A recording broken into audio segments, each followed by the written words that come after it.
시작하도록 하고요.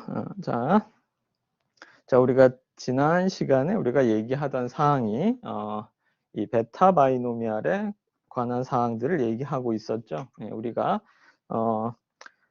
당분간 이 렉처 노트 3의 거의 그러니까 렉처 노트 2를 오늘 마칠 예정이고, 그리고 렉처 노트 3의 중간 정도 부분까지 계속 우리 이 베타 바이노미알 분포를 다루도록 할 예정이에요. 전체적으로 베타 바이노미알 분포를 다루면서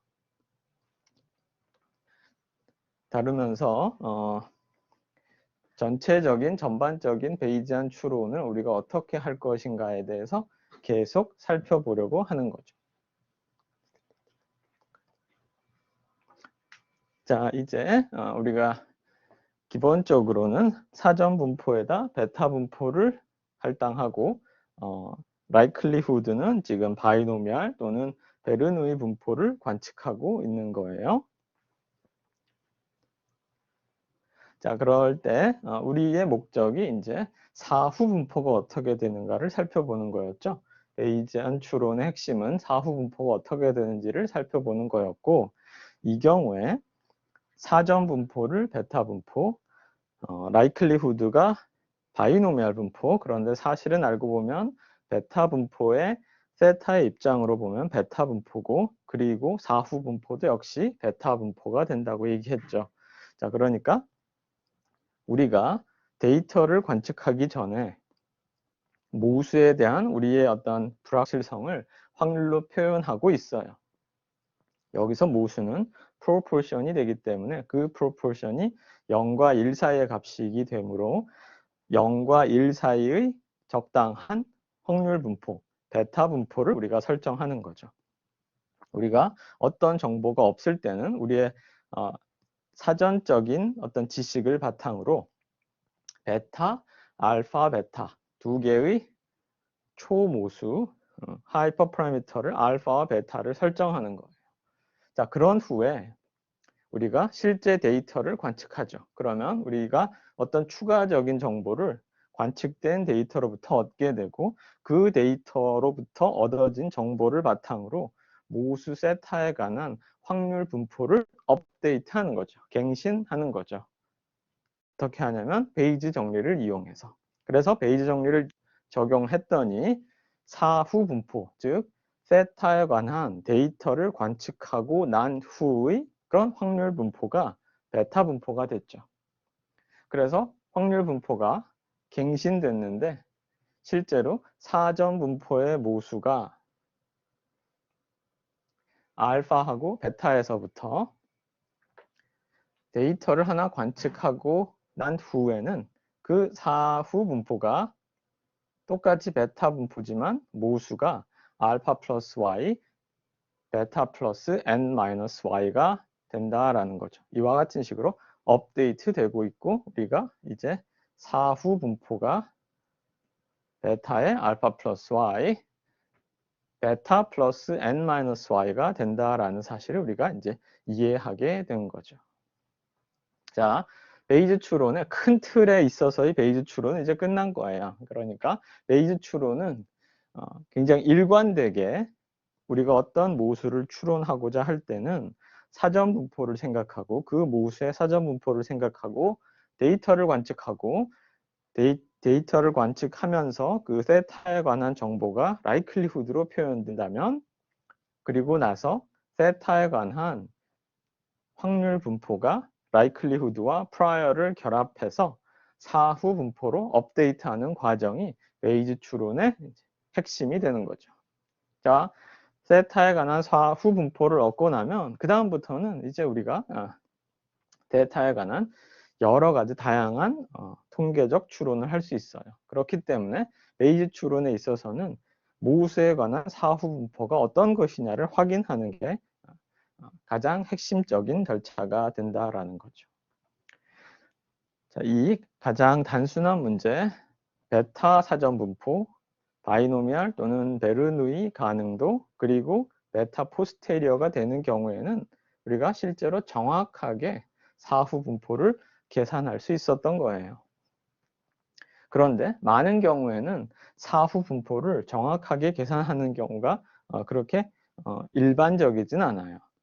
우리가 단순하게 다룰 몇 가지 확률 분포들, 우리가 알고 있는 바이노미알, 포화송, 노말, 엑스포넨셜, 이런 경우들은 그에 대응하는 모수에 대한 사후 분포를 정확하게 계산할 수 있어요. 그런 이유는 그것이 실제로 지수족, exponential family 분포로부터 나오기 때문에 그런 계산이 가능하고, 그리고 실제로 지수족을 따르는 경우에 사전 분포도 지수족의 형태와 똑같은 그런 사전 분포를 사용할 수 있고, 그에 대응하는 사후 분포 역시 같은 지수족에 들어간다라는 사실이 이제 conjugate prior 또는 conjugate analysis, 켤레 사전 분포, 공획 사전 분포를 사용하는 방식이 된다라는 거죠. 그런데 일반적으로는 사후 분포를 우리가 정확하게 계산할 수 없기 때문에, 또는 어떤 형태가 되는지를 잘 모르기 때문에 결국은 우리는 수치적인 방법, 뉴메리컬한 방법에 의존해야 되고 근사적인 계산을 해야 돼요. 그래서 통계적인 계산, statistical computing이 이제 필수적이게 되는 거죠. 자, 다음 슬라이드를 살펴보면,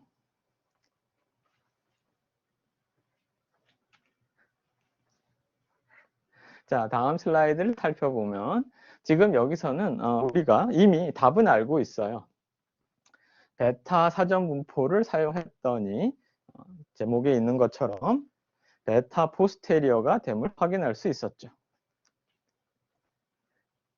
자, 그래서 우리가 이 경우에는 정확한 계산을 확인할 수 있었지만, 우리가 실제 어떻게 되는지를 살펴보는 방법이 그 사후 분포에 대한 대략적인 그림을 그려보는 거죠. 사후 분포의 대략적인 플롯을 통해서 우리가 이 사후 분포가 어떤 형태를 갖고 있다라고 우리가 이해할 수 있다라는 거죠. 그런데 사후 분포를 그리기 위해서는 기본적으로는 그 사후 분포가 어떤 형태인지 알고 있어야 되겠죠. 아주 단순하게는 만약 우리가 사후 분포가 베타 분포가 된다는 사실을 알게 되면, 그림을 그리기 위해서는 베타 분포의 확률 밀도 함수를 사용하겠죠. 베타 분포라는 것이 확인이 되는 순간 우리는 그 베타 분포의 정확한 형태를 그릴 수 있지만, 많은 경우에는 베타 분포인지 아닌지를 알 수가 없어요. 그럴 때 그릴 수 있는 첫 번째 방법이, 단순하게 수치적인 방법이 grid approximation이 되는 거죠. 말 그대로 grid approximation이라고 하는 것은 뭐냐면, 주어진 어떤 우리가 그 확률 밀도 함수나 확률 분포를 그리는 구간을 작은 그리드로 나눠서 그때 어떤 식으로 대응하는 분포, 사후 분포나 또는 사전 분포나 또는 가능도가 어떤 식으로 움직이는지를 이해하려고 하는 거죠. 자, 여기서 핵심은 뭐냐면, 지금 likelihood, 즉 y의 분포는 y 자체가 디스크리트한 분포죠. 이산형의 분포지만 사전 분포가 실제로 베타 분포를 사용했고, 사후 분포가 베타 분포죠. 사후 분포가 지금 연속형인 분포죠. 굳이 그것이 베타 분포가 아니라고 해도 세타가 0과 1 사이에 있는 값이 되기 때문에 이 세타 프로포션은 연속형인 값인 거죠. 0과 1 사이에서. 그렇기 때문에 세타의 확률 분포는 확률 밀도 함수를 갖는 연속형 확률 분포가 되는 거죠. 자, 그런데 만약 우리가 연속형 확률 분포의 형태를 잘 모를 때 grid approximation을 한다라는 거예요.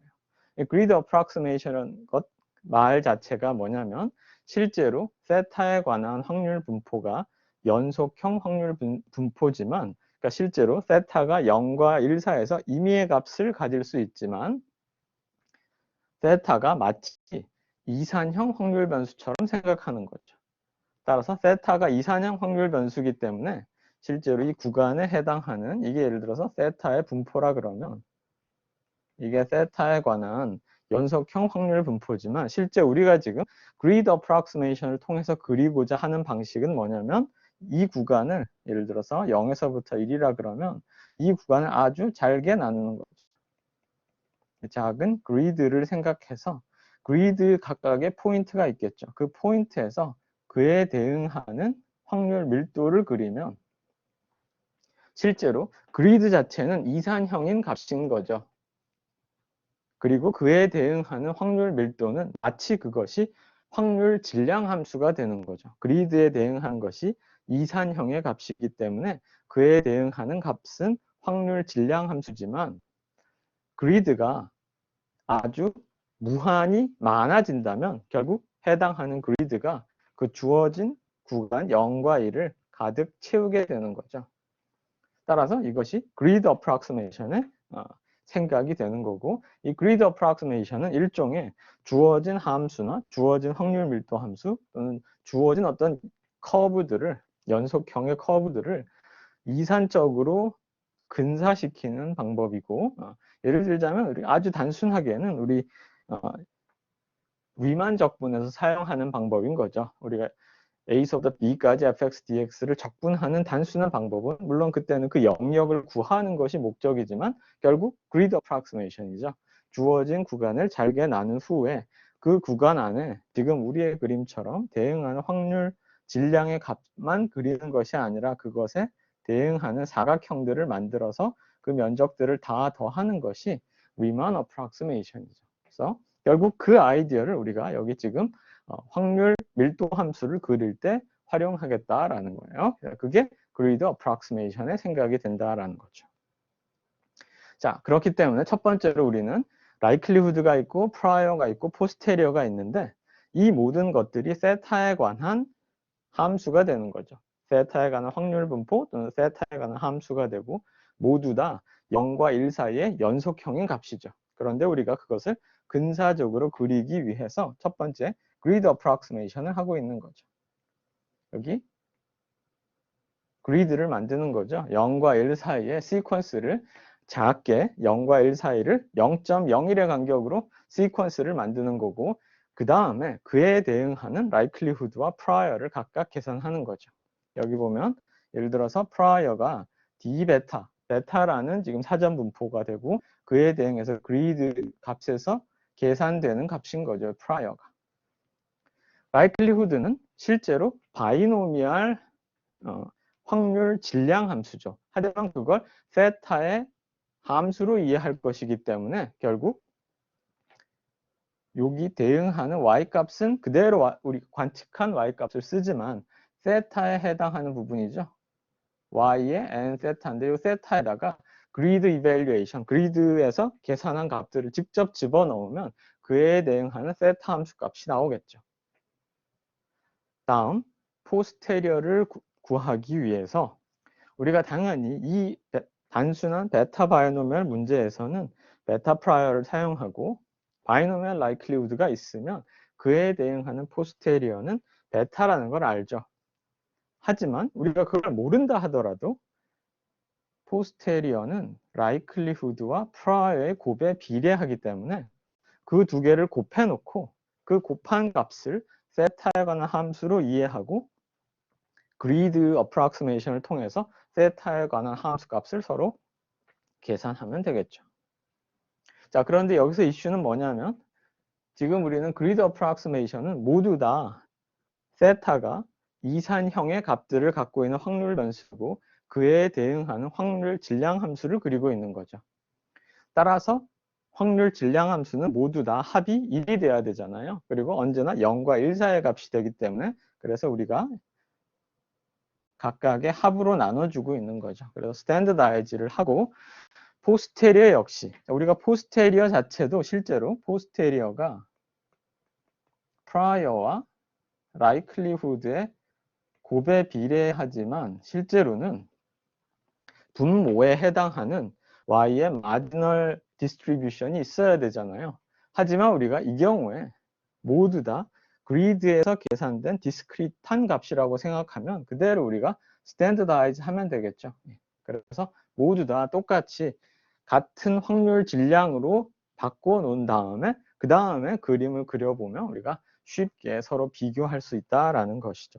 그래서 지금 여기서 그려지고 있는 그림인데 이제 이걸 우리가 R을 통해서 잠깐 더 확인해 보도록 하죠. 자, 그래서 이게 첫 번째로 포스테리어 디스트리뷰션을 계산하는 방식이 되고 이게 그리드 어프락시메이션이 된다라는 거예요. 자, 이제 R을 잠깐 열어보면요. 자, 그래서 슬라이드 8에 해당하는 부분만 간단히 확인해 보도록 하죠. 자, 그러면 이제 이렇게 나타나죠. 자, 그림을 좀 더 크게 확대해 보면, 예. 자, 그러면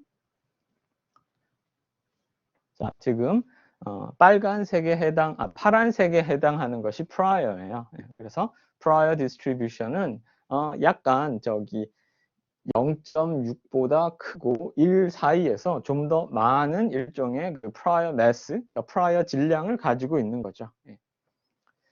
그런데 이 점선으로 보이는 것이 likelihood예요. likelihood를 관측하고 난 후에 likelihood는 사실은 0.2 근방에서 좀 더 큰 값을 가지고 있는 거죠. 예를 들자면 maximum likelihood의 관점으로 보면 0.2 근방에 해당하는 값이 굉장히 likelihood가 큰 값이 되겠죠. 그래서 파란색의 prior와 점선으로 보이는 likelihood가 결합이 되면 결국 posterior가 빨간색 실선으로 보이게 되는 거죠.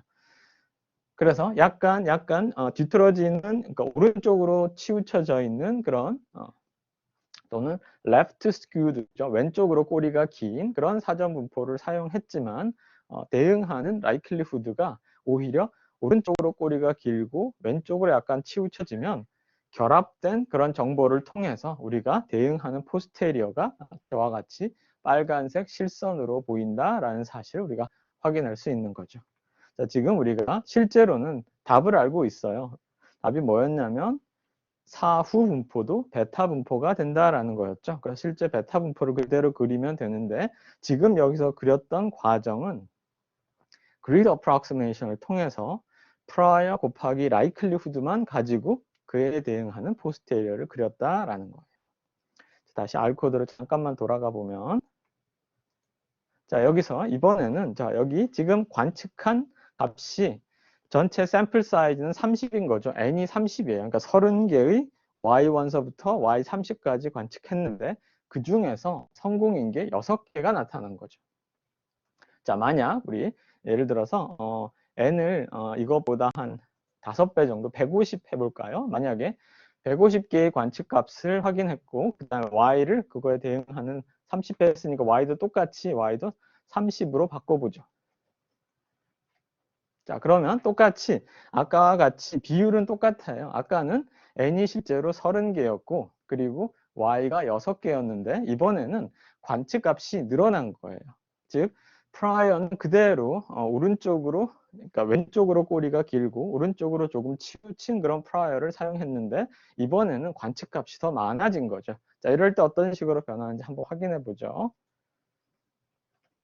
자, 그렇게 되면 어떻게 보이나요? 그림이. 자, 그러면 prior가 여전히 왼쪽으로 꼬리가 길고 오른쪽으로 조금 치우쳤지만 관측값이 점점 더 많아지기 때문에 빨간색으로 보이는 포스테리어와 점선으로 보이는 likelihood가 약간 좀 더 비슷해지고 있죠. 자, 그러면 조금 더 키워볼까요? 다시 코드 돌아가서. 자, 이번에는 n을 한 300 해볼까요? n이 300이고 그 다음에 y가 60이 되겠죠. 이 경우에 똑같은 비율로 성공의 확률은 그대로 유지되고 있어요. 만약 이런 경우가 되면 자, 그러면 이전 그림을 이제 생각해 보면 조금 더 이 포스테리어가 likelihood에 가까워짐을 확인할 수 있겠죠. 자, 다른 식으로 얘기하면 관측값이 많아지면 많아질수록 그러면 likelihood로부터 얻어지는 그 정보가 전체적으로 포스테리어 계산하는데 결국 더 큰 영향을 미치게 되고 결국 likelihood와 포스테리어가 거의 비슷하게 되는 거죠. 다만 그 차이는 likelihood는 단순히 세타에 관한 함수죠. 주어진 데이터로부터 세타가 얼마나 많이 일어날 것인가, 세타가 가장 높은 확률로 일어날 수 있는 그런 상황은 어떻게 되는가를 보여주는 거고 포스테리어는 세타에 관한 사후 분포죠.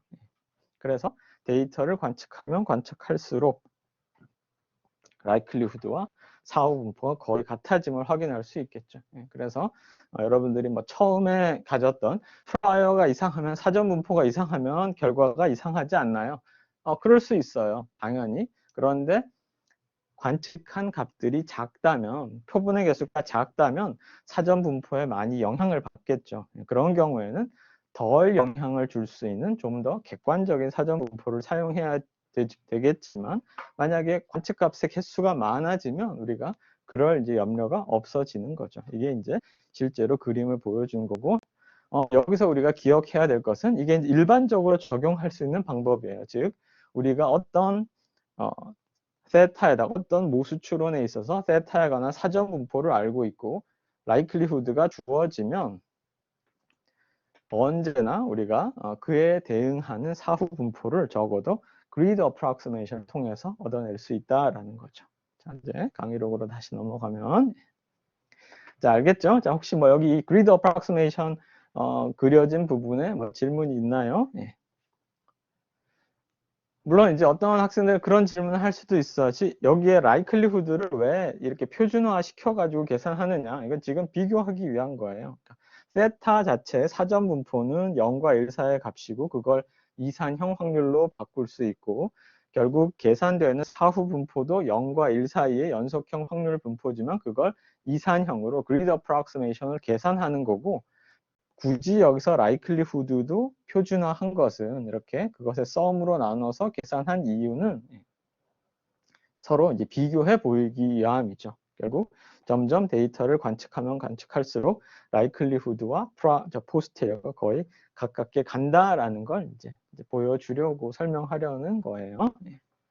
만약에 likelihood를 standardize 하지 않으면 이렇게 썸으로 안 나눠주면 그러면 형태는 좀 달라지겠지만, 예를 들자면 likelihood를 maximize 하는 값과 요 값이죠, 여기서. 그 다음에 posterio를 maximize 하는 값이 지금은 실제로 n이 30이니까 조금 차이가 있지만 n이 점점 커지게 되면 결국 maximize 하는 부분이 거의 같아지게 된다라는 걸 우리가 뒤에 가서 좀 더 설명해 보도록 할 예정이에요. 자, 이게 posterio를 그리는 방식이 된다라는 거. 즉, grid approximation을 통해서 우리가 그릴 수 있는 거죠. 자, 그런데 grid approximation을 통해서 하다 보면 이 가장 단순한 그 일종의 numerical한 방법이 되는 거죠. 수치적인 방법이 되는 거죠. 그런데 이 grid approximation을 하다 보면 그럼 어느 정도의 그리드로 나눠야 되는가? 또는 실제 likelihood와 prior의 곱이 나타내졌을 때 지금 아주 단순한 형태가 되지만 복잡한 형태의 likelihood와 prior가 되게 되면 이 grid approximation으로 대략적인 포스테리의 형태를 파악하는 게 좀 어려운 상황이 돼요. 그래서 grid approximation은 일종의 deterministic한 방법이죠. 결정론 deterministic한 그런 approximation이 되죠. 실제로 비효율적인 approximation이 되기 때문에 우리가 이건 말고 stochastic한 approximation을 생각해야 되겠죠. 그게 이제 다음 슬라이드에서 설명하는 이제 몬테카를로 approximation이 된다라는 거죠. 자, 여러분들 이제 우리 통계 계산 방법에서 가장 단순한 형태의 몬테카를로 approximation을 배웠죠. 그래서 우리가 그걸 이제 실제로 베이즈 추론에서 대표적으로 많이 사용하는 거예요. 몬테카를로 approximation은 꼭 베이즈 추론에서만 사용할 필요는 없지만 특히 베이즈 추론에서 사후 분포에 대한 형태를 파악하는 것이 어렵기 때문에 그때 사후 분포로부터 만약 표본을 추출할 수 있다면 그러면 그 표본으로부터 즉 거기서 사후 분포에서부터 추출한 랜덤 넘버에서부터 그로부터 사후 표본을 설명하려고 하는 과정이 몬테카를로 어프록시메이션이 된다라는 거예요. 결국 몬테카를로 어프록시메이션의 핵심은 주어진 사후 분포로부터 랜덤 넘버를 추출할 수 있는가에 관한 사항이 되는 거죠. 그래서 우리 예를 들자면 통계 계산 방법을 들었던 학생들은 거기서 우리가 주어진 확률 분포가 있을 때 랜덤 넘버를 추출하는 방법들을 여러 가지 배웠죠. 그래서 우리가 그런 방법들을 조금 살펴볼 건데, 다만 우리가 여기서 이제 베이즈 추론에서는 랜덤 넘버 제너레이션에도 이제 당연히 다양한 방식의 랜덤 넘버 제너레이션도 배우겠지만, 우리는 실제로 그걸 사후 분포로부터 랜덤 넘버를 추출해서 그 다음부터 어떻게 할 것인가를 좀 더 생각할 것이고, 그래서 랜덤 넘버를 추출하는 알고리즘도 우리가 살펴보겠지만, 지금 이 슬라이드 내용에서는 R에서 제공하는 내장 함수를 사용할 거고, 우리가 렉션 3에 가면 좀 더 베이지안 관점에서 쉽게 랜덤 넘버를 추출해서 베이지 추론을 할 수 있는 벅스와 같은 그런 소프트웨어도 우리가 배울 거다라는 거. 자, 어쨌든 간에 여기서 이제 핵심은 결국 우리가 사후 분포가 베타 분포가 된다라는 사실을 알기 때문에 베타 분포로부터 랜덤 넘버를 추출하겠죠. 그래서 당연히 내장 함수 R 베타를 사용할 거예요. 그러기 때문에 우리가 그대로 사용하면 되는데, 물론 이제 약간 이제 뭐라 그래야 되나요? 이 앞뒤가 안 맞는다고 해야 되나요? 그 앞뒤가 안 맞는 이유 중에 하나는 사후 분포가 뭔지 모르기 때문에 거기서부터 적당히 랜덤 넘버를 추출하는 방식을 통해서 사후 분포가 뭔지 이해한다고 했으면서 이 몬테카를로 어프록시메이션이 예제는 바로 R 베타를 사용하는 거죠. R 베타를 사용할 수 있는 이유는 사후 분포가 베타 분포를 따른다라는 것 때문에 R 베타를 사용하고 있지만, 우리가 나중에 가서는 사후 분포의 정확한 분포의 이름을 모르고도 likelihood 곱하기 prior의 형태만 주어지기만 하면 항상 우리가 랜덤 넘버를 추출할 수 있어요. 주어진 확률 밀도 함수가 있으면 랜덤 넘버를 추출하는 거 우리 배웠죠? 저기 통계 계산 방법에서 가장 쉽게 생각할 수 있는 게 rejection sampling이었어요. 우리가 리젝션 샘플링에 대해서 뭐 나중에도 얘기할 기회가 있겠지만, 어쨌든 간에 여기서 우리가 몬테카를로 어프록시메이션이 어떻게 적용되는가를 보기 위해서는 결국 핵심은 사후 분포가 어떻게 그려지는가를 보려고 할 때 사후 분포가 베타 분포에 주어진 모수들 알파 플러스 y, n 마이너스 y 플러스 베타가 아니라 거꾸로 사후 분포로부터 표본을 추출하는 거죠. 이렇게 표본을 추출한 후에 그 다음에 추출된 표본의 히스토그램을 그리면 그 히스토그램이 실제 대응하는 사후 분포를 근사시킬 수 있는 거죠. approximate 할 수 있는 거죠. 이게 이제 몬테카를로 approximation의 우리의 기본적인 생각이 된다라는 거예요. 자, 그러면 요걸 다시 한번 R 코드를 통해서 확인해 보도록 하죠.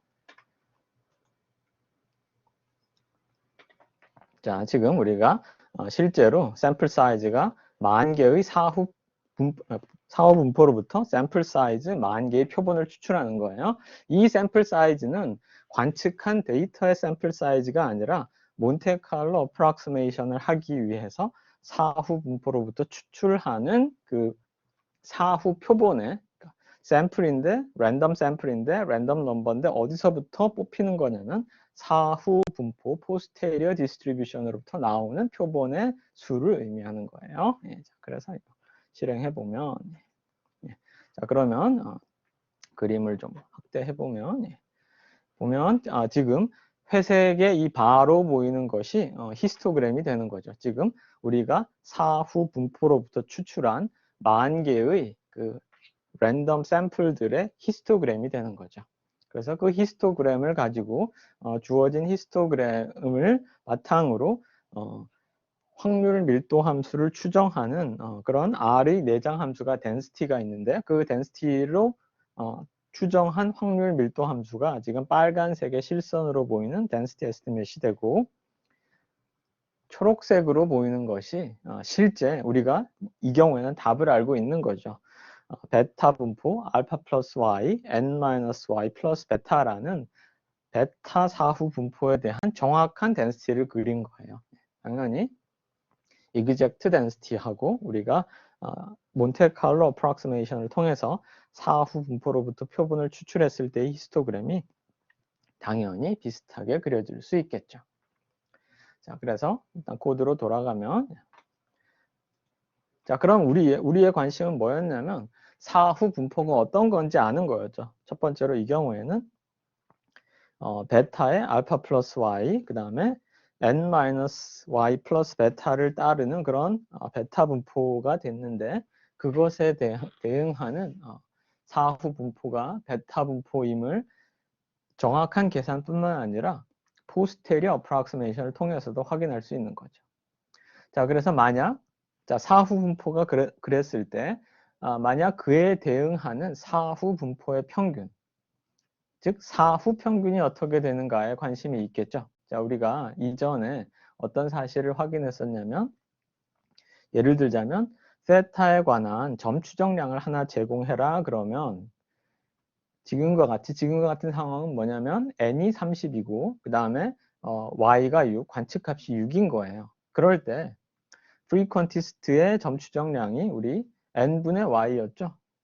표본 평균에 해당하는 거였는데 그에 대응하는 베이지안 점 추정량은 사후 평균이 됐죠. 그 사후 평균은 사후 분포의 평균이었어요.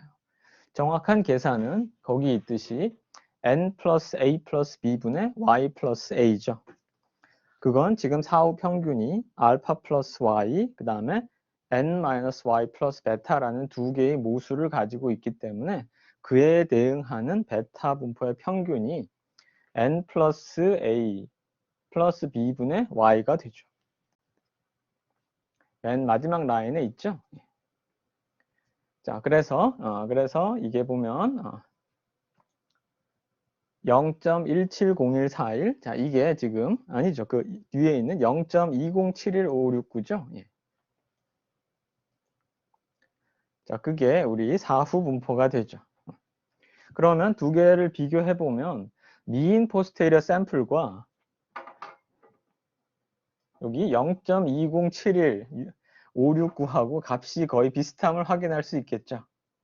즉, 만약 우리가 정확한 사후 분포가 베타의 y 플러스 알파, n 마이너스 y 플러스 베타가 되면 그에 대응하는 평균이 y, n 플러스 a 플러스 b분의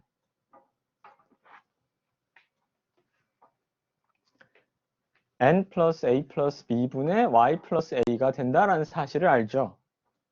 그에 대응하는 계산이 0.2071569인 거죠. 그건 정확한 계산이에요. 그런데 우리가 만약 몬테카를로 샘플을 뽑아낼 수 있다면 포스트 샘플에 들어간 게 좀 전에 해당하는 사후 분포로부터 나오는 사후 샘플이었죠. 사후 표본이었죠. 그것에 대한 미인, 포스트 샘플의 미인을 우리가 구하고 있죠. 예. 그렇게 되면 그것이 0.20739446이죠. 예. 그 값은 근사적인 계산이에요. 사후 평균에 대한 몬테카를로 샘플을 통한 근사적인 계산이 되고 있죠. 그것이 정확한 계산, n 플러스 a 플러스 b분의 y 플러스 a와 이제 가깝게 됨을 확인할 수 있는 거죠. 그래서 이것이 이제 몬테카를로 어프락시메이션을 적용할 수 있는 그런 장점이 되고 있는 거죠. 자, 만약 95% 신뢰 구간, 우리가 이제 베이지안 95% 신뢰 구간 또는 95% credible interval, 신용 구간이라고 불리우는 것이 있어요. 그건 단순하게 얘기해서는 사후 분포의 확률이 0.95가 되는 구간이에요. 자, 만약 이 경우에 우리가 정확하게 사후 분포가 베타 분포가 되고 있다는 사실을 알고 있기 때문에 그렇게 되면 정확한 95% 퀀타일을 기반으로 한, 즉 0.05와 0.95 양쪽의 퀀타일을 떼내면 그렇게 되면 여기 밑에 있는 것처럼 0.1701143 저게 실제로 양쪽에 5% 퀀타일과 95% 퀀타일을 뗐기 때문에 실제로는 90% 구간에 들어가는 신뢰 구간이 되죠. 만약 당연히 95%에 해당하는 신뢰 구간을 퀀타일에 기반을 한다면 Q 베타 Q 베타 0.95 대신에 0.975를 쓰겠죠. 자, 그러면 Q 베타, 그렇죠. 그렇게 되면 Q 베타 0.025, 0.975 하게 되면, 자, 저것이 그에 해당하는 95% 신뢰 구간이 되죠. 지금 계산하고 있는 신뢰 구간은 정확한 계산을 바탕으로 하고 있는 거예요. 즉, 정확히 사후 분포가 베타 분포가 된다라는 계산을 하고 있는데, 자, 만약 우리가 저런 계산을 몬테칼로 어프로크시메이션 할 때는 어떻게 하냐면, 여기 있죠. 포스트 샘플에 우리 포스트 샘플이라는 것이 우리가 지금 뽑아낸 사후 표본이 되는 거죠.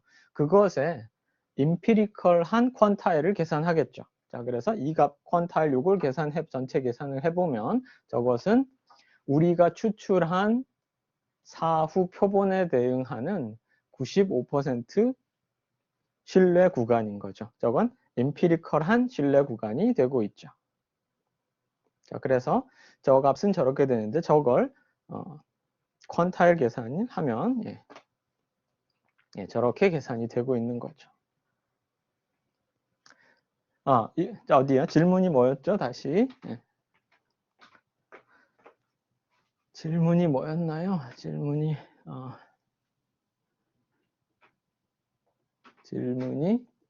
이그젝트와 에스티메이트이 반복적으로 나와서 헷갈리는데 지금 붉은 선 랜덤 샘플로 나온 히스토그램이고 초록색이 샘플 상과 피디오. 그렇죠. 그렇죠. 그렇죠. 예.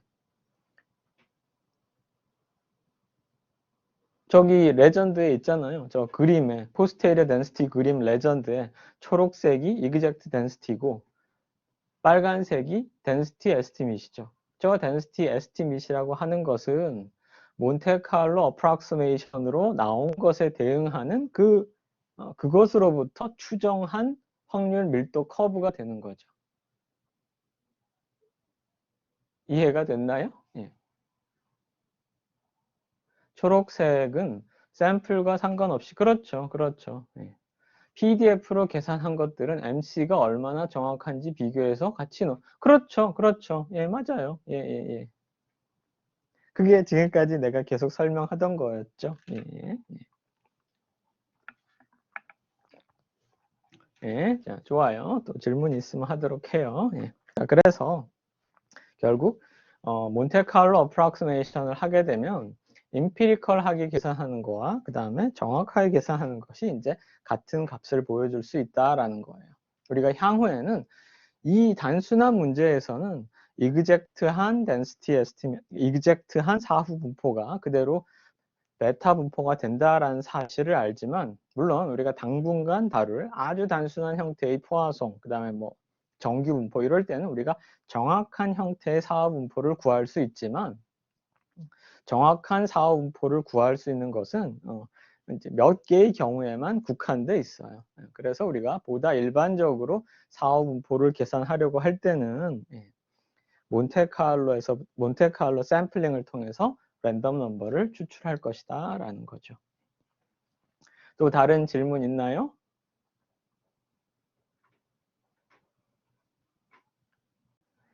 자, 질문이 없으면 그러면 이제 마지막으로 다시 강의록으로 넘어가 보도록 하죠. 자, 다음 마지막 슬라이드는 이제 기본적으로 여러분들이 알고 있는 그 몬테칼로 방법론들에 대한 간단한 설명이에요. 이미 통계계산 수업을 들은 학생들은 당연히 다 알 수 있겠지만, 기본적으로 우리가 지금 그러니까 베이즈 추론에 있어서는 이 몬테칼로 샘플링이 그 핵심이 된다.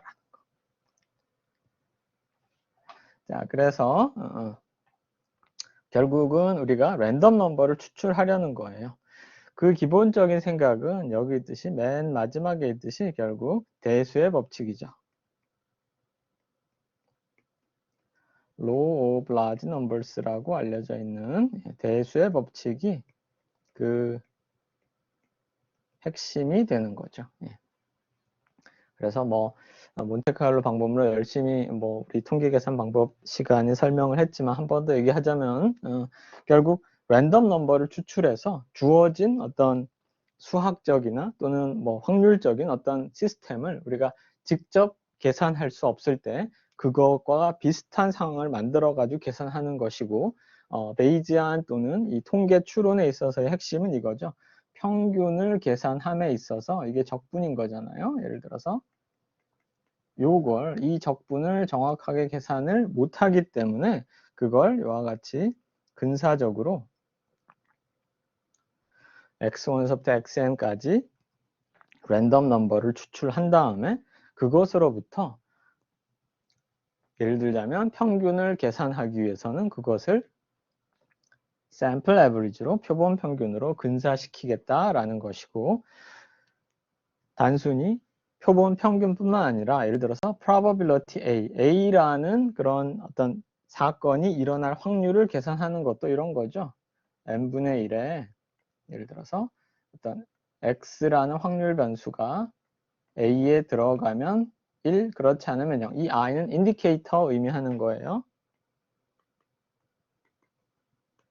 그래서 이 확률 자체를 이렇게 표본 평균으로 근사시키려는 그런 모든 방법들을 결국 랜덤 넘버를 생성해서 평균뿐만 아니라 다양한 함수의 기대값이나 그 외에 나타나는 모든 값들을 수치적으로 근사시키려는 것을 우리가 몬테카를로 어프록시메이션 또는 몬테카를로 메소드다라고 얘기하는 거죠. 그래서 베이지 추론에 있어서는 사후 분포를 우리가 정확하게 계산할 수 없기 때문에, 그러니까 그런 의미죠. 실제로 베이지 추론이란 것 자체가 사전 분포, 가능도, 사후 분포라는 굉장히 일관된 방식으로 추론을 하지만 사후 분포를 어떻게 계산할 것인가 하는 문제는 쉬운 문제가 아니었던 거죠.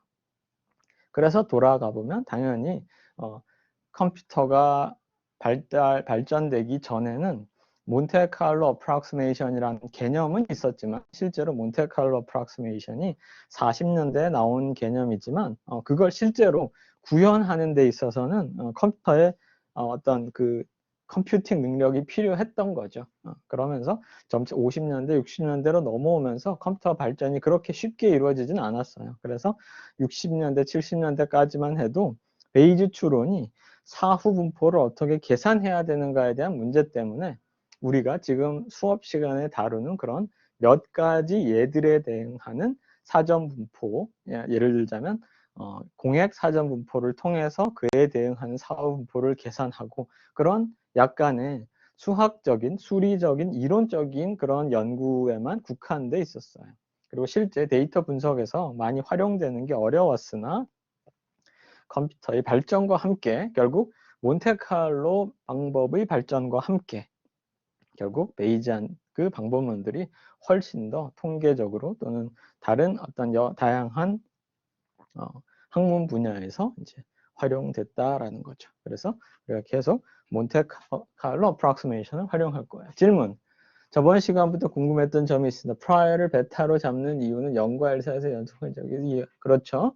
라이클리후드의 분포가 바이노미얼이면 포스테리어가 베타가 된다는 것을 이해하겠지만 라이클리후드의 분포가 바이노미얼이 되는 이유는 잘 모르겠습니다. 그냥 가정하고 가는 것일까요? 그렇죠. 자, 라이클리후드를 가정하는 거는 그거는 베이지안이든 프리퀀티스트든 똑같은 거죠. y라는 것이 1 또는 0이라고 관측이 된다고 해요. 성공 아니면 실패. 그러면 그 데이터를 설명하기 위한 대표적인 확률 분포가 뭐가 있겠어요? 베르누이 분포죠. 성공 확률이 세타 또는 t라는 것이 주어졌을 때 y가 베르누이 분포를 따르겠죠. 그럼 그걸 n개 관측했어요. 그것이 n개의 데이터가 되고 그것이 서로 IID다. 그럼 그것의 라이클리후드는 베르누이에 곱이 되겠죠. 그 다음에 만약 우리가 그 모수 세타를 추론하기 위해서 그것의 서메이션 yi 하면 바이노미얼이 되는 거죠. 그 바이노미얼 분포를 따르느냐 마느냐 하는 거는 프리퀀티스트든 베이지안이든 똑같은 거죠. 시작은 뭐예요? 그건 통계적인 추론과 다시 돌아간다 그랬잖아요.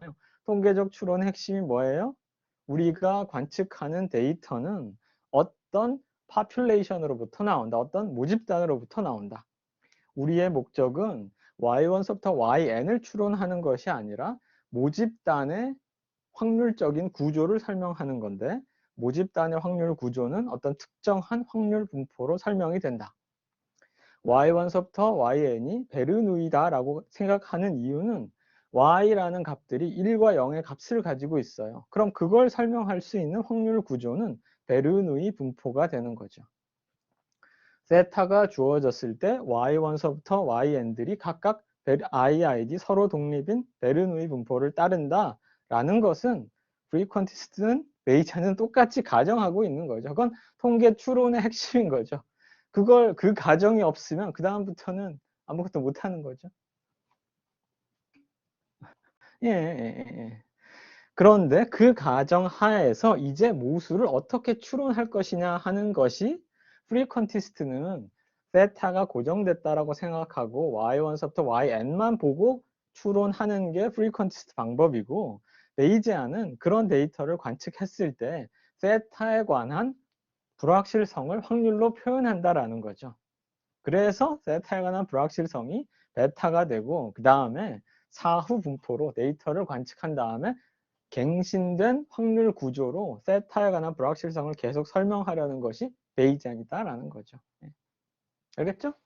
그러니까 라이클리후드는 뭐 프리퀀티스 베이지안은 똑같이 y1부터 yn이 각각 1, 0을 따르면 베르누이 분포라고 생각하는 거죠. 그 다음에 카운트가 되면 포화송 데이터라고 생각하는 거죠. 카운트가 나온 걸 뭐 베이지안은 뭐 이상한 분포라고 생각하고 프리퀀티스는 포화송이라고 생각하냐? 그런 건 아니죠. 똑같이 관측값은 어떤 분포를 따른다라고 시작하는 거죠. 알겠죠? 좋은 질문이었어요. 예. 또 다른 질문 없어요? 예. 그런데 그 데이터가 나온 이후에 그 모수 세타를 어떻게 추론할 것인가, 그걸 서로 다르게 생각한다라는 거죠. 자, 이제 렉처 2로 넘어가고, 이제 다시 우리 이제 렉처 노트 2는 마무리됐어요. 이제 렉처 노트 3으로 넘어갈 거예요. 또 질문이 있으면 질문하도록 해요. 자, 렉처 노트 3으로 넘어가도록 하죠.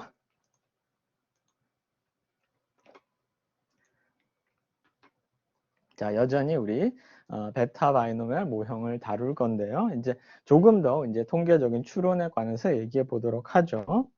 포인트는 아까도 얘기했듯이 최선목 학생의 질문이나 이제 많은 학생들의 질문이 뭐냐면, 세타를 어떻게 추론할 것인가가 이거라고요. 그러니까 데이터가 어떤 라이클리우드를 갖느냐라는 거는 이제 똑같이 생각하는 거죠. 예. 자, 그런 다음에 그 다음에 이제 베이지안의 입장에서는 그러면 얘기했잖아요. 베이지안의 추론의 핵심은 뭐냐? 사후 분포를 아는 것이 베이지안 추론의 핵심이다라는 거죠.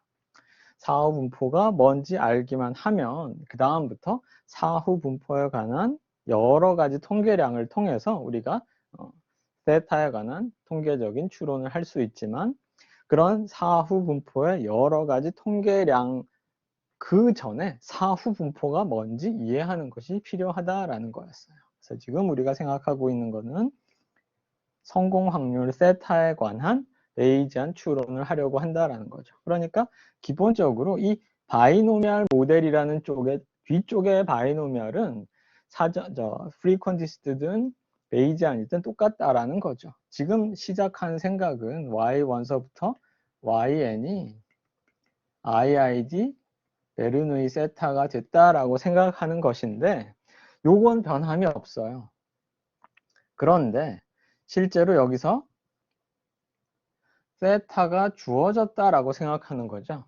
이 세타가 주어졌을 때를 그냥 컨스탄트로 생각하고 세타가 주어져 있고 그 세타에 관한 추론을 요거만으로 하겠다라는 쪽이 프리퀀티스트고, 세타가 주어졌지만 원래 세타는 확률적인 구조를 가지고 있다. 프라이어를 통해서. 그래서 이쪽으로 생각하려고 하는 사람들이 베이지안이다라는 거죠. 그래서 베이지안은 세타 관측하고 난 후, 아니, 데이터를 관측하고 난 후에는 이걸 생각해야 된다. 이게 이 베이지안 추론의 핵심이 된다라는 거죠. 알겠죠? 자, 그러면 이제 기본적으로 다시 통계적 추론으로 돌아가면 우리 이제 다시 수리 통계로 들어가면 늘 하는 게 뭐예요? 수리 통계 이제 이 똑같이 그 라이클리후드 계산하고 나면 이제 우리가 대표적으로 시작하는 게 점 추정이죠. 포인트 에스티메이션을 생각하고 그 다음에 구간 추정을 하죠. 인터벌 에스티메이션을 하고 그 다음에 가설 검정을 하죠. 베이지안도 똑같이 할 거라고요. 다만 그러한 계산들을 사후 분포에 기반해서 계산한다라는 거죠. 그러니까 자 베이지안 프리퀀티스트가 점 추정을 해라 그럼 뭐예요? 예를 들어서 대표적으로 가장 전통적으로 해왔던 방법이 뭐라고 배웠어요? MME라는 거 배웠죠? Method of Moment Estimator. 정률 추정량 이런 거 하죠. 예를 들어 표본 평균 그게 대표적으로 정률 추정량이잖아요. 세타에 관한 일종의 MME에 해당하는 것이 일종의 포스테리어 미인이 되는 거죠. 어떤 경우에는 평균이 존재하지 않는 경우에는 가장 쉽게 생각하는 것이 미디언이죠. 중앙값 또는 중위수를 가지고 세타에 가서 점 추정을 하죠. 그러니까 베이지안에 대응하는 것이 포스테리어 미디언이 되겠죠. 그러니까 미디언인데 중앙값인데 다만 세타에 관한 사후 분포에 대응하는 중앙값 중위수가 돼야 되겠죠. MME 말고 그 다음에 우리가 바로 배우는 거 MME보다 더 좋은 거 ML이죠. 최대 가능도 추정량. 최대 가능도 추정량은 뭐예요? 프리퀀티스트 그대로 라이클리후드를 맥시마이즈 하는 거죠. 그럼 베이지안은 뭐예요? 베이지안 추론은 포스테리어를 가지고 하는 거니까 당연히 포스테리어를 맥시마이즈 하는 거겠죠. 그래서 그걸 이제 뒤에 우리가 포스테리어 모드다라고 얘기를 할 거예요. 자, 그런데 실제로 베이지안의 관점에서는 베이지안들은 이 점 추정을 별로 그렇게 많이 하진 않아요. 베이지안의 더 핵심은 사후 분포가 뭔지를 알아내는 것이기 때문에 어떤 포인트 하나를 찾는 거에 대해서 그렇게 관심이 많은 편은 아니지만 이제 어떤 뭐 연구 논문이나 연구 방법론을 제안했을 때 자 그럼 똑같이 데이터를 관측했을 때 그러면 당연히 뭐 프리퀀티스트는 MLE를 가지고 모수 추정하겠죠. 그러니까 그에 대응하는 베이지안 버전을 얘기해 보시오 그러면 포스테리어 미인이나 포스테리어 미디언이나 아니면 포스테리어 모드를 얘기한다라는 거죠. 그런데 베이지안 관점에서 이 점 추정은 포인트 에스티메이션은 단순히 사후 분포를 요약한다라는 그런 관점보다는 이 디시전 티어리의 관점에서 어떤 로스를 주어진 손실 함수를 최소화하는 사후 분포의 관점에서의 로스를 미니마이즈하는 또는 로스에 대한 기대값 즉 리스크죠. 여러분들 그 수리 통계 시간에도 배우잖아요. 로스 펑션이 있고 expected loss를 리스크라고 얘기하니까 똑같이 베이지안도 똑같이 expected loss 즉 리스크를 미니마이즈 하는 그런 값으로 점 추정량을 이해하고 그에 대응하는 즉 posterior expected loss를 우리가 뒤에 가서 설명할 거예요. 근데 그냥 단순하게 이해할 때는 프리퀀티스트의 점 추정량이 있듯이 베이지안도 당연히 점 추정량이 있는 거죠. 다음 프리퀀티스트 그 다음 우리가 생각해 보는 게 인터벌 에스티메이션이죠. 구간 추정이죠. 그래서 프리퀀티스트가 신뢰 구간이란 걸 얘기하잖아요. confidence interval.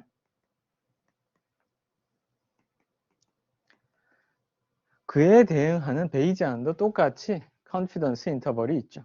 기본적으로 confidence interval이란 건 뭐냐면 모수 세타가 들어가는 인터벌이죠. 그리고 어떤 확률을 부여할 수 있는. 그런데 프리퀀티스트 관점에서는 세타가 들어갈 구간은 만들어낼 수 있지만 그것에 대한 확률을 얘기는 할 수 없잖아요. 그래서 그냥 그것을 confident 하는 거죠. 이 분석하는 또는 이 프리퀀티스트 이 분석자가 또는 모델러가 확신하는 거예요. confident 자신 있는 하는 거죠. 95% 정도 100번 정도 비슷한 인터벌을 만들어내면 95번 정도는 그 컨피던스 인터벌 안에 들어갈 거다라는 생각을 하지만 그러면 똑같은 인터벌인데 세타가 들어가는 인터벌인데 베이지안은 당연히 posterior distribution을 가지고 그 인터벌을 말하겠죠. posterior distribution은 세타에 관한 확률 구조이기 때문에 결국 베이지안이 생각하는 어떤 구간이라 함은 세타가 들어갈 확률에 대해서 정말 얘기하는 거죠.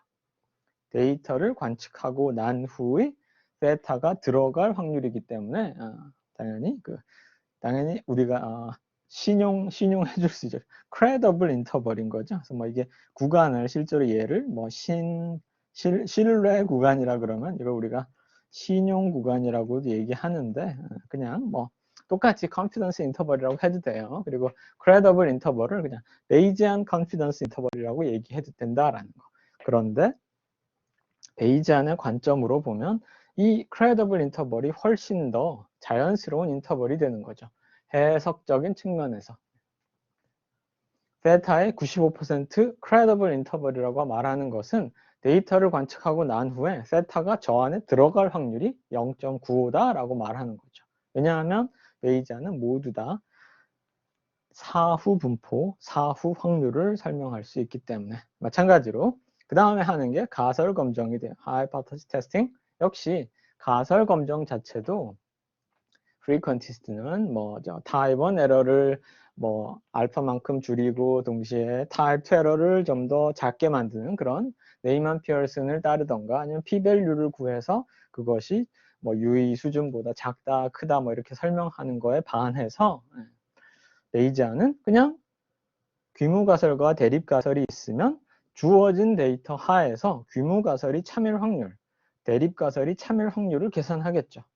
posterior probability를 통해서 우리가 베이지안은 가설 검정을 한다라는 거. 다만 베이지안 가설 검정에서 단순히 posterior probability만 가지고 설명할 수 있으나 많은 경우에 우리가 좀 예를 봤듯이 사전 확률 구조가 사전 분포가 어떤 것이냐에 따라서 영향을 받는 경우가 있어요. 그래서 사후 확률을 가지고만 비교하는 것보다는 사전 확률이 어떤 영향을 미칠지를 감안해서 가설 검정을 하자 그래서 우리가 다룰지는 모르겠지만 헤럴드 제프리즈 프라이어는 우리가 설명할 건데 그 제프리즈가 제안한 베이지안 가설 검정 방법이 베이즈 팩터라고 불리우는 베이즈 인자 이렇게 얘기하기도 하는데 베이즈 팩터라고 불리우는 그런 것을 가지고 베이지안 가설 검정을 할 수 있어요. 근데 원리 자체는 사후 확률을 그러니까 귀무 가설에 대한 사후 확률, 대립 가설에 대한 사후 확률을 가지고 가설 검정을 한다라는 거. 그래서 기본적으로 점 추정, 구간 추정, 그 다음에 가설 검정을 한 다음에 그 다음에 더 생각해 보는 것이 이제 예측에 대한 생각이죠. predictive distribution. 즉 다음 값, 우리가 미래에 관측하게 될 다음 값이 어떻게 될 것인가를 우리가 예측해 보려고 하는 거죠. 그래서 prediction을 생각할 건데 베이지안 관점에서의 prediction이 굉장히 자연스럽기 때문에 우리가 어떻게 할 것이냐? predictive distribution을 통해서 사후 예측을 할 거다라는 거죠. 이게 이제 기본적인 스텝이 된다라는 거죠. 그래서 기본적으로는 사후 분포만 계산이 된다면 나머지 계산은 모두 다 이제 그대로 자연스럽게 계산을 할 수 있는 거죠. 사후 분포만 계산이 되면 점 추정할 수 있고 구간 추정할 수 있고 가설 검정할 수 있는 거죠. 다만 미래에 발생할 상황에 대해서 예측하는 경우는 predictive distribution, 보다 구체적으로는 posterior predictive distribution을 계산해야 되는데 그 경우에 이제 사후 분포를 바탕으로 계산을 하기 때문에 사후 분포가 계산만 된다면 posterior predictive distribution도 이제 약간의 우리가 추가적인 계산을 해야 되지만 특히 우리 몬테카를로 방법을 통해서 우리가 근사적으로 계산할 수 있기 때문에 베이지안 예측도 쉽게 될 수 있다라는 거죠. 그런 상황을 베타 바이노미얼 모형을 통해서 우리가 하나하나씩 좀 더 살펴보려고 하는 거죠. 자, 다음과 같은 예제가 있어요. 다음 예제는 그냥 아주 단순하게 얘기해서는 그냥 베타 바이노미얼 모형을 설명하는 거죠. 자, 그런데 이게 어떤 거냐면 자, 어떤 그 패밀리 레스토랑이 있어요. 빕스든 아웃백이든 뭐 그런데 이제 어떤 도시에 있는 그 패밀리 레스토랑 그 이제 그 운영하시는 분이 이제 뭘 알고 싶냐면 토요일에 오는 그 손님들의 비율이 어떻게 될 것인가를 알고 싶어요. 그러니까 만약에 그러니까 토요일이나 뭐 더 나아가서는 주말에, 당연히 패밀리 레스토랑은 주말에 많은 손님들이 더 많이 오겠죠. 가족들이 다 같이 외식하고 그러니까. 그런데 그 비율을 좀 더 잘 알 수 있다면, 그러면 말 그대로 프리딕션을 잘 할 수 있겠죠. 다음 주 토요일에 올 손님들의 수를 좀 더 잘 예측할 수 있을 거라고요. 자, 그럴 때 결국 첫 번째 핵심은 그 비율을 추정하는 거죠. 세타가 어떻게 되는지를 추정하는 거죠. 즉, 이 상황이 이제 베타 바이노미얼 문제가 되겠죠. 자, 그런데 우리가 이제 세타에 관한 추론을 하기 위해서는 먼저 관측값이 필요한 거죠. 이 관측값은 어떻게 얻어낼 것이냐면, 이제 세타는 지금 뭐냐면 토요일에 이제 외식하러 오는 손님들의 비율이에요. 그러니까 어떻게 여기서는 관측하려고 하냐면 그 식당에 오는 가능한 손님들에 대해서 이제 서베이를 하는 거죠. 그래서 실제로 어떤 요일에 가장 외식을 하고 싶은가요? 라고 서베이를 하겠지만, 여기서 관심사는 토요일에 가장 외식을 하고 싶다라는 것에 관심이 있기 때문에 토요일에 외식을 하면 1, 그렇지 않으면 0이 되겠죠. 따라서 이 경우에는 이 y라는 것이 1 또는 0을 가지고 있는 그런 베르누이 값이 되는 거죠. 월화수목 금토일 중에서 토요일에 외식을 가장 선호한다 그러면 1이 되고, 그렇지 않으면 0이 될 것이기 때문에 이건 베르누이 세타라고 생각하고 가정하는 게 당연히 자연스러운 출발이죠. 이건 프리퀀티스트든 베이지안은 똑같이 이렇게 생각한다라는 거죠. 그 다음에 그 이후에 세타에 관한 추론을 할 때 어떻게 할 것인가를 프리퀀티스트와 베이지안이 서로 다르게 생각한다라는 거죠. 자, 그런데 프리컨티스트는 단순하게 이 현재 서베이를 통해서 관측한 데이터만 가지고 세타에 대한 추론을 하려고 하는 사람들이고, 그 패밀리 레스토랑에 운영하시는 분은 베이지안적인 그런 생각을 가지고 있어요. 뭐가 있냐면, 세타, 이 토요일에 외식하러 오는 손님들의 비율을 예를 들어서 이 예제에서는 5년 동안 이미 여기서 운영해 오고 있었던 거예요. 그러니까 사전적인 지식을 가지고 있어요. 월화수목 금토일 중에 뭐 토요일에 외식하러 오는 손님들의 비율이 적어도 이 정도 구간 안에 들어오더라. 예를 들어 당연히 우리가 직관적으로 생각해도 토요일에 많이 가죠. 일요일보다는 토요일이 더 좀 편하잖아요. 일요일은 벌써 월요일이잖아요. 그 다음날이. 그러니까 토요일에 외식하러 좀 가겠죠. 그래서 토요일에 0과 1 사이의 값을 갖고 있는 세타 비율인데 당연히 세타가 베타 분포를 가지고 있겠지만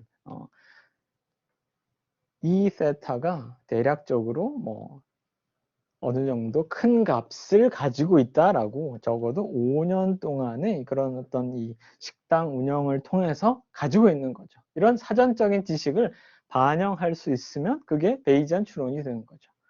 5년 동안의 사전적인 지식을 반영을 하지 않고 순수하게 서베이를 통해서만 관측한 결과를 통해서 세타에 관한 추론을 하려고 하는 사람들이 프리퀀티스트적인 통계적인 추론을 하는 거죠.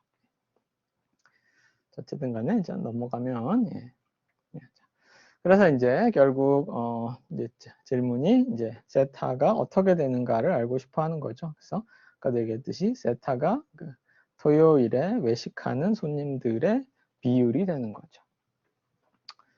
그 다음에 결국 베타 프라이어를 줄 건데, 예를 들어서 이분이 이제 5년 동안의 경험을 통해서 베타가 이런 분포를 가지고 있더라라고 이제 이분이 생각한 거예요.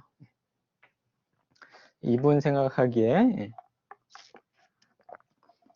아마도 우리가 베타 3.06, 베타 2.56의 간단한 이제 그림을 그려볼 수는 있겠지만, 자, 이제 이분이 가지고 있는 대략적인 생각을 반영하고 있는 거죠. 그러니까 뒤쪽에 이제 R 코드를 통해서 이 사전 분포의 그림도 확인하고 실제로 우리가 데이터를 관측했을 때 어떻게 likelihood와 prior를 반영해서 posterior가 계산되는가를 확인해 볼 텐데, 어쨌든 간에 이 예에서 실제로 서베이를 20명의 손님을 통해서 서베이를 했더니 12명의 손님이 토요일이 외식하기에 가장 좋은 날이라고 선택했다라는 거죠. 그러면 단순히 베이지안은 단순히 frequentist는 그냥 요걸 생각하는 거겠죠. 20분의 12. 그러니까 0.6으로 추론하고 여기서 이제 요 값으로 추론을 하려고 하는 사람들이 frequentist 추론을 하는 사람들이고, 베이지안은 5년간의 어떤 여러 가지 식당 운영을 통해서 알게 된 사전 분포 베타 3.06, 2.56이라는 이런 특별한 사전 분포를 사용했을 때 다음에 그걸 바탕으로 추론을 하려고 하는 사람들이 베이지안이 되겠죠. 네, 그래서 이 경우에 계산을 해보면 frequentist의 입장에서는 likelihood를 최대화시키는 것이 MLE가 되니까 그에 대응하는 베이지안 버전의 최대화를 시키는 것이 이제 posterior mode가 되기 때문에 posterior mode를 계산한 것이죠. 그래서 이 값이 어떻게 되는가를 살펴보려고 하는 것이 이제 이 베이지안의 관점이 되는 거죠. 그래서 우리 여러분들 당연히 쉽게 그 포스테리어 모드 정도는 쉽게 계산할 수 있지만, 그러니까 간단하게 이 상황을 빗대서 포스테리어 모드를 한 번 더 계산해 보도록 하죠.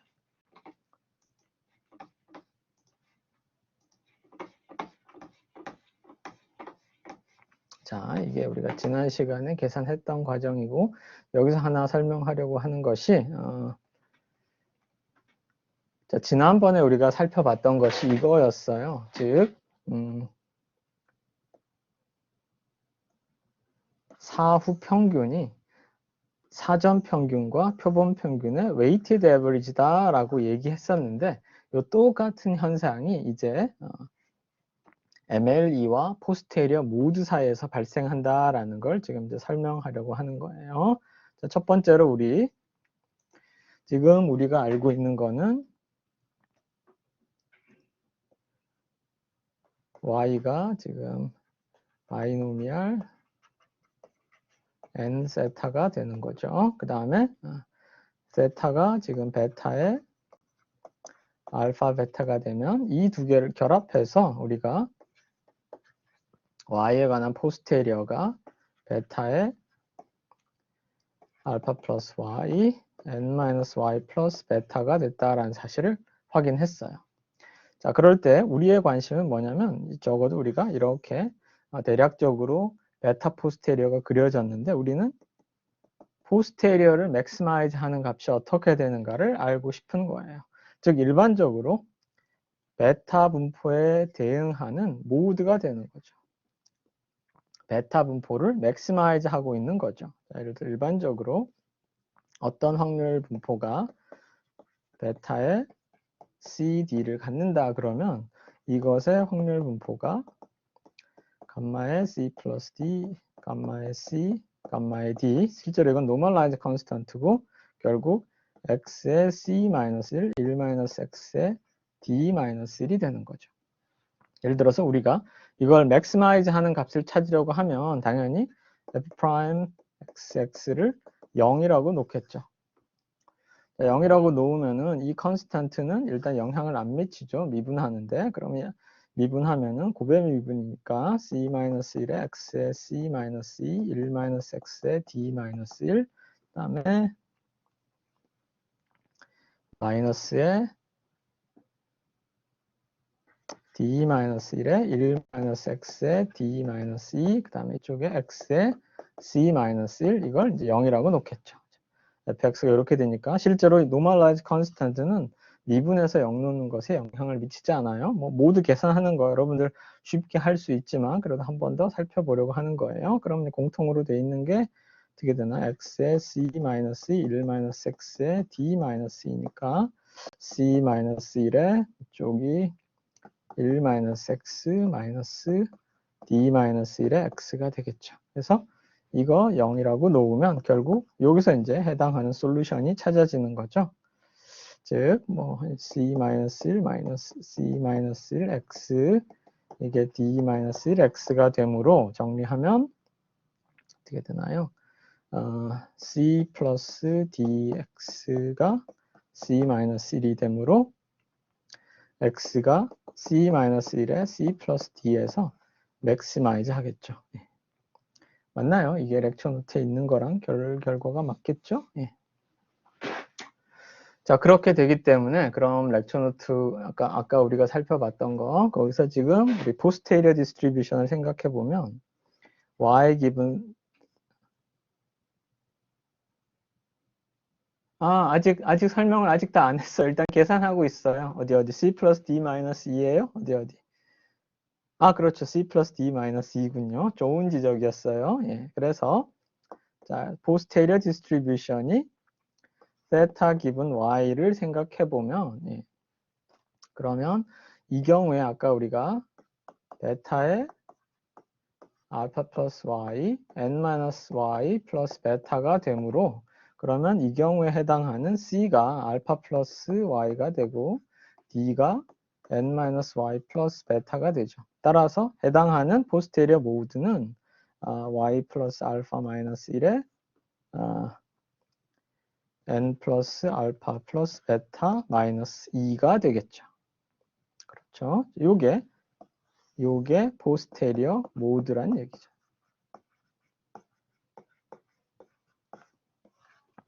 첫 번째로 지금 어떤 걸 생각하려고 하는 거냐면 똑같은 상황에서 y 기분 세타가 바이노미얼 n 세타라고 생각하면 세타의 MLE가 단순히 n분의 y가 되죠. 프리 퀀티스트의 점 추정량은 n분의 y가 되는 거예요. 이 프리는 뭐냐면 y 기분 세타가 바이노미얼 n 세타지만 세타의 로 생각했을 때 그것을 맥시마이즈 하고 있는 거죠. 그런데 베이지안을 보면 베이지안은 포스테리어를 맥시마이즈 하는 거예요. 그러니까 프리퀀티스트가 내가 생각하는 점 추정량은 라이클리후드를 맥시마이즈 하는 거다. 그러면 베이지안의 관점에서는 그에 대응하는 어떤 퀀티티, 즉 베이지안에서는 포스테리어가 되니까 그걸 맥시마이즈 하겠죠. 그러니까 그에 대응하는 것이 y 플러스 알파 마이너스 1에 n 플러스 알파 플러스 마이너스 2죠.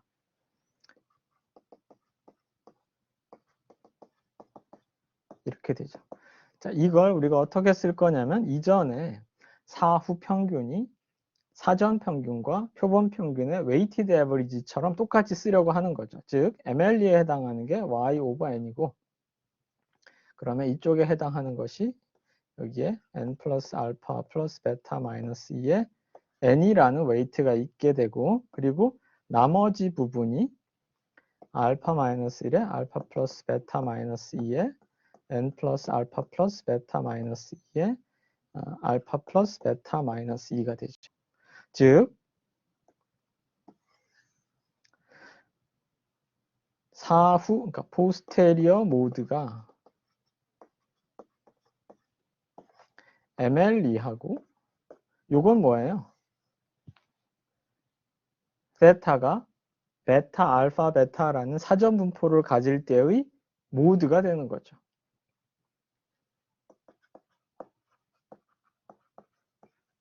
자, 이전에 우리가 살펴봤던 게 뭐였냐면 저 위에서 살펴봤던 게 뭐였냐면 사후 평균이 표본 평균과 사전 평균의 가중 평균이었죠. 똑같죠?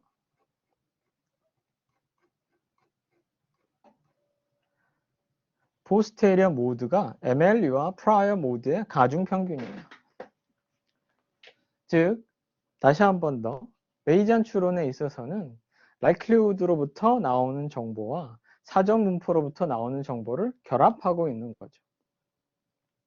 만약 사전적인 지식이 많이 있다면 토요일마다 찾아오는 손님의 어떤 그 5년 동안 운영해서 그 세타에 관한 어떤 사전적인 믿음을 좋은 것을 가지고 있다면 포스테리어 모드가 MLE하고 프라이어 모드를 결합했기 때문에 좀 더 나은 추론을 할 수 있다라는 거죠.